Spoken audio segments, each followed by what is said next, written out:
Meteorologist Sabrina Bates here with an updated severe weather timeline for what we're going to be expecting in Oklahoma on Monday, April 15th. We do have an enhanced risk here, so that is a 3 on the scale of 1 to 5. And remember, when we're talking about these categories, it's really on how many storm reports we're going to be seeing. So we're expecting a few more of those western into central Oklahoma. But remember that severe weather risk does still expand into eastern parts of the state. This is what I'm mainly looking at here for what we're going to be watching in terms of timing and threats.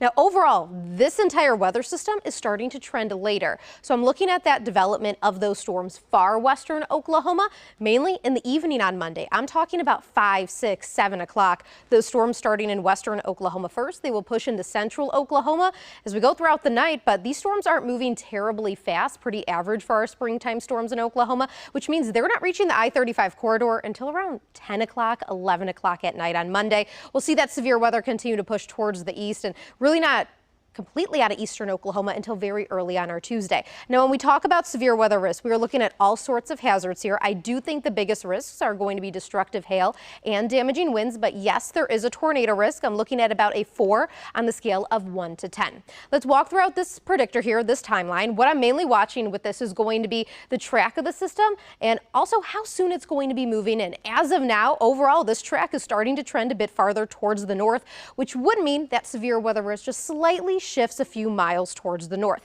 As of now, we are still watching western into central Oklahoma again Monday evening. We'll see that severe weather risk along the I-35 corridor around 10, 11 o'clock on Monday. So a very late night for these storms. You'll be hearing the sound of thunder and also having to stay alert with your weather alerts as we go overnight into the early part of Tuesday. Again, overall, the timing is trending later. Once again, an overnight event Monday into Tuesday. But by Tuesday morning, I'm not expecting severe weather. All those storms, though, will be off towards the east. Now, be sure to stay tuned to KOCO over about the next 2 days, and we'll be continuing to keep you updated with the severe weather risk.